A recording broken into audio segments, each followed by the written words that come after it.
Hi there, my name's Amanda Miller. Thank you for listening to my presentation on Native American universities. We're going to talk about Haskell Indian Nations University, which was founded in 1884. We're going to discuss the founding of this school, a brief history of the school, and then we're going to talk about its shift from a Native American elementary and primary school to a technical college that is still drawing Native Americans and Native Alaskans from around the country today. Haskell was founded as an assimilation school for Native American children. This meant that children were taken from their families and forced to go to school far away. They were made to cut their hair, give up their native traditions, cultures, religions, and languages, and made to wear military clothes. They were made to make their own clothes, and it was primarily a education for agriculture and farming.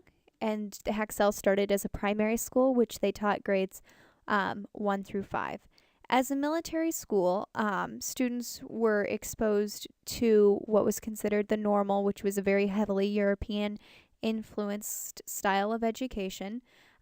They were not able to talk to their families during this time, and all of this has left a very interesting dynamic at Haskell University.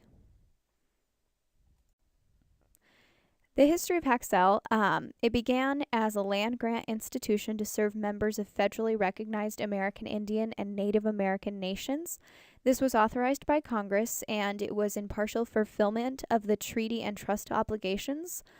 And during this time, the founding, it had 22 children as their first pupils. It began in Lawrence, Kansas, and it was an educational program that, of course, focused on agricultural education. It has been a school for 117 years, but in that time, they have faced some really dramatic changes from a school that was based on assimilation and changing the Native American culture to one that the more recent immigrants were more comfortable with. It opened officially under the name of United States Indian Industrial Training School, and enrollment quickly increased from 22 students to 400 students in one semester. The early trades included tailoring, wagon making, and blacksmithing, harness making, painting, shoemaking, and farming for boys. Girls studied cooking, sewing, and homemaking. Most of the students' food was produced on the farm by the students, and it was a very self-sufficient school. This school was open for 10 years before it expanded its academic training beyond elementary grades. A normal school was added to Haskell for those students who were interested in teaching. Teachers were needed in the students' home communities, and the commercial department, which is the predecessor to the business department, was opened in 1895 with 5 typewriters. It was the first touch typing class ever taught in Kansas, and so Haskell has been groundbreaking in the past with coming up with innovations before other schools. The normal school was helped students prepare to be teachers, and by 1933, Haskell got its first Native American superintendent, and this was really important because the biggest shift that we'll talk about today happened during that time. Most of the teachers at Haskell are Native Americans, and all classes are taught from a Native American perspective. This is also important as we go on to talk about the shift between becoming from a high school and primary school to a high school that, they phased out the high school in 1962 and became a technical school. As students got their education at Haskell, they stayed on to become staff faculty, and that was really important as well because it helped maintain a culture and it helped students relate to their professors. The biggest shift was when Haskell decided to offer industrial training. Industrial training became an important part of the curriculum in the early 1930s. And remember, this was around the same time that this got their first actually Native American principal. It's a far cry from the early beginnings of a military school. Haskell began to evolve into a post-high school vocational technical institution. Now, remember, there are still high schoolers at this institution, but they were phased out in the 60s. This was a cultural shift as students were able to attend public schools or other primary schools on the Native American reservations, wherein previously they were unable to do so because of the lack of schools and the cultural stigma and uncomfortable situation with these students attending schools outside of the reservation. Gradually, the shift in cultural values and practices, Native American students could now enroll in public primary school close to their homes or primary schools built on the reservation.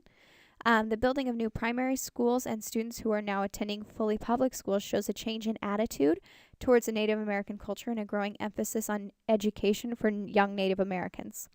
While these high school classes were being thinned out of Haskell's curriculum, the addition of vocation and technical education shows the expanded opportunities for the technically educated adult in America.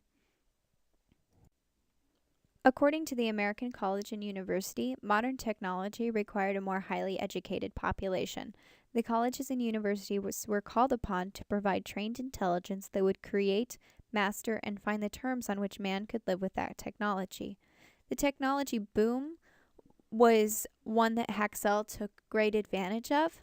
Indeed, in 1970, they changed their name to reflect this.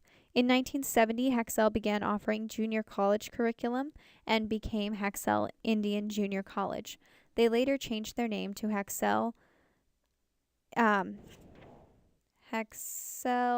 Indian Nations University.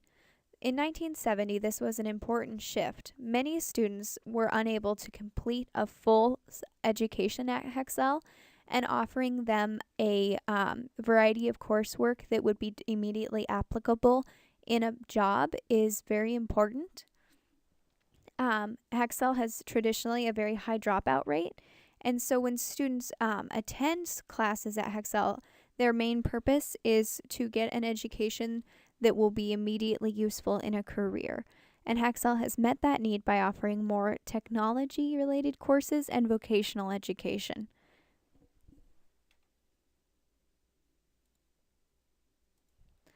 This shift in the 1970s was especially important because Haskell is the only Native American college in the United States that accepts students from all tribes. This means that students can come from anywhere in the U.S. as long as they are a member of a federally recognized tribe and pay no tuition at the school. This helps students select the best school for them, and Haskell has obviously been that choice for many students, because Haskell has an average enrollment of over 1,000 students each semester.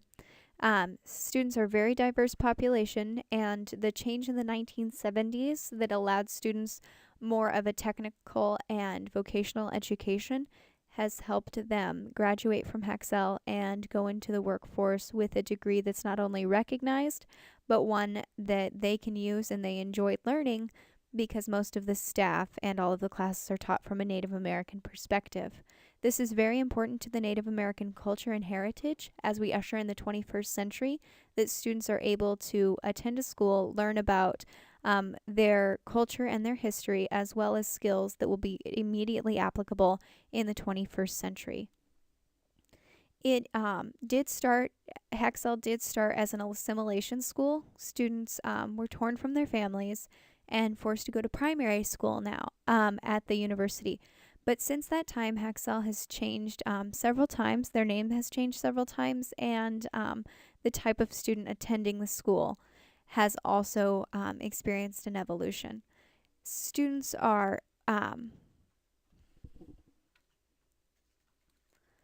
the school is accredited by the state of Kansas. However, it is run by Native American tribal members. Haskell has its fair share of current problems. In 2010, according to the Washington Monthly, they were in one of the top 10 for students who do not complete their education. 9% of the students who enter Haskell will graduate with a degree.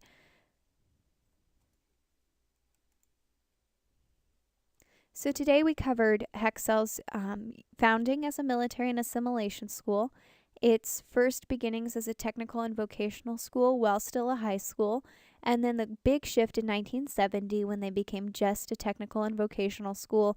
And then, of course, the shift that happened in the 90s that changed it into Haskell University. Sources for Native American colleges are difficult to find, and most of the reporting is done and not reported to sources that are easy to find online. If you have any questions, I'd be happy to answer them, and thank you for listening.